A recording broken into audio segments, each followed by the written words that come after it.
जमीन पर हूँ और 99 पर यहाँ था। सुधांशु त्रिवेदी और अशोक पंडित, सुधांशु त्रिवेदी, अशोक पंडित, ये अभी जो मुसलमान कहते हैं कि वो कश्मीरी पंडित वापस आए और अपने घरों में बसे, आप उनको देने रागिनी जी आपको भी टाइम दूंगा एक एक करके। पहले सुधांशु त्रिवेदी, उसके बाद अशोक पंडित, फिर रागिनी, एक एक करके। पहले सुधांशु त्रिवेदी। ये हिंदू मुसलमान का मुद्दा नहीं था कि हिंदुओं के होने के चक्कर में पंडितों को भगा दिया गया, ऐसा नहीं था। तीन सेंटेंस से बात खत्म करता हूं, 3 वाक्यों में। पहली बात, कश्मीर के पूरे मामले पे कितना झूठ था। महबूबा मुफ्ती ने कहा कि हमारा वो झंडा जो कश्मीर का झंडा हुआ करता था वो छीन लिया गया है, जब झंडा वापस आएगा तो मिलेगा।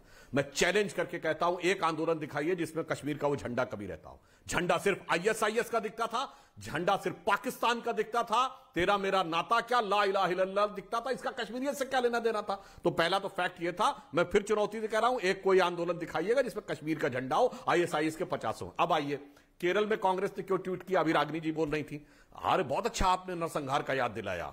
ये बताइए, मुस्लिम लीग के साथ गठबंधन है जिसने इतना नरसंहार करवाया था। क्या नाजी पार्टी के साथ आज कोई सरकार में हिस्सेदार है जर्मनी में? और जो आपने बात कही, जो जर्मनी के नरसंहार के दोषी थे, यहूदियों के नरसंहार के, अरे ये वही जिन्ना वाली है, जाके नेट पे चेक कर लीजिए। मुस्लिम लीग से मुस्लिम लीग है। अरे अब छोड़िए, मुस्लिम लीग क्यों नाम है भाई, क्यों मुस्लिम लीग नाम है? वही है मोहम्मद अली जिन्ना की मुस्लिम लीग, वरना इसका नाम बदलिए जैसे मुस्लिम कॉन्फ्रेंस का नाम नेशनल कॉन्फ्रेंस बदला। अब दूसरा, भाई रागिनी जी गलत बात है, आप बीच में बोलने लगती हैं। आप अनशन सच झूठ जो बोलती हैं, मैं अपने टर्न का इंतजार करता हूं और आप लगातार बोलने लगती हैं। ये तरीका ठीक नहीं है। आप अपने टर्न का इंतजार करिए। आपने जो भी बोला मैंने सुना, आप अपने टर्न पे मेरी बात को पूरा खत्म हो रहा है। अब मैं बोलता हूं, नहीं रागिनी जी आपको टाइम दूंगा, पूरा टाइम दूंगा। अब मैं एक बात कहना चाहता हूं। हाँ, अब मैं बात कहता हूं। ये बताइए, यहूदियों का होलोकॉस्ट हुआ था, ठीक? होलोकॉस्ट करने वाले हरमन गोरिंग, रुडोल्फ हेस, एडोल्फ आइचमैन के नाम के ऊपर सड़क है बर्लिन में। यहां बाबर, तुगलक, औरंगजेब तीनों के नाम पे सड़क है। आज कोई कहता है कि हां मुझे गर्व है हरमन गोरिंग पे, कोई कहता है कि 60 लाख यहूदियों को मरवाने वाले रुडोल्फ हेस के ऊपर मुझे गर्व है, एडोल्फ आइचमैन पे गर्व है। या यहां 2007 में औरंगजेब की 300वीं वर्षगांठ मनाई जाती है, औरंगजेब के नाम पे रोड होती जिसे हम हटाते हैं तो आके आपकी पार्टी का विधायक छाती ठोकने लगता है कि यही होना चाहिए। अगर बाबर, तुगलक, औरंगजेब के साथ आज क्यों जोड़ते हो अपने को?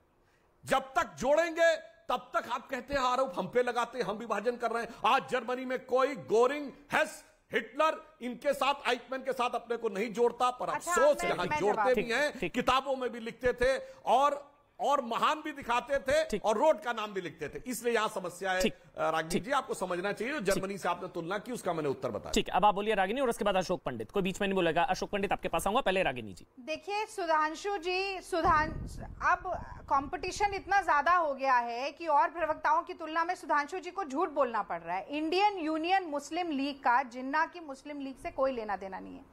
ये भारत की पार्टी है और उसका जिन्ना वाली मुस्लिम लीग से दूर दूर का कोई वास्ता नहीं है। तो ये इस तरीके से तथ्यों को घालमेल करने की बात जो मैंने शुरू में कही कि तथ्यों को तोड़ मरोड़ कर ऐसे प्रस्तुत किया जाए कि झूठ भी सच लगने लगे। अब मेरे पास एक रिपोर्ट है, अब मैंने आपके कैमरा पर्सन से कहा था जूम करें पर शायद कर नहीं पा रहे हैं। भारतीय जनता पार्टी के शासन में 7 दिनों में 10,000 से अधिक लोगों ने छोड़ी घाटी। ये कश्मीरी पंडित अभी भी विस्थापित हो रहे हैं, ये रुका नहीं है विस्थापन। 370 हटने के बाद भी एक हफ्ते में 10-10 हजार कश्मीरी पंडित हैं जो कि घाटी छोड़कर जा रहे हैं। इनकी घर वापसी के लिए भाजपा क्या करेगी, इस पर कोई जवाब नहीं मिला। मैंने कहा मुझे संख्या बताइए, 8 साल मोदी जी के, 6 साल अटल बिहारी वाजपेयी जी के, 14 सालों में कितने कश्मीरी पंडितों को आप वापस घाटी में लेके गए, उनकी घर वापसी हुई, इस पर कोई जवाब आज नहीं मिला। कांग्रेस पार्टी इकलौती ऐसी पार्टी है जिसने राज्यसभा में एक कश्मीरी पंडित को सांसद बनाकर भेजा है, विवेक तनखा को। आपने कितने कश्मीरी पंडितों को राज्यसभा में या लोकसभा में भेजा, मुझे बताइए उनका क्या सशक्तिकरण किया? कुछ नहीं बताया इन्होंने। कितनों को नौकरियां दी, कितनों को ट्रांजिटरी होम्स बना के दिए, कितने टेनमेंट्स दी। यूपीए सरकार जो 2500 से 10,000 रुपए महीने का भत्ता देती थी, उसमें कितना आपने बढ़ाया? ये मरहम लगाने की बात है अमन जी। ठीक, अशोक पंडित वो कह रहे हैं कि फिल्म बनाने से घर वापसी थोड़ी ना हो जाएगी कश्मीरी पंडितों की। विनोद कापड़ी बना रहे हैं। नहीं, फिर मत नाम लीजिए भाई, मेरी डिबेट स्पॉइल होती है। मत, रुक जाइए, नाम मत लीजिए ना बाहर किसी और, रुक जाइए, छोड़िए। वो फिर बर्निंग ट्रेन वाले पे बनाए ना फाइन। बर्निंग ट्रेन जो थी ना, जो मैं कार सेवकों को 56 कार सेवकों को जिंदा जला दिया था, जिसमें अंदर से आग लगी थी। वो कह रहे हैं, वो रिपोर्ट आती है कि अंदर से आग लगी थी। बाहर से किसी ना उसकी बात करें ना, फिर डायरेक्ट एक्शन डे पर भी बना दे वो।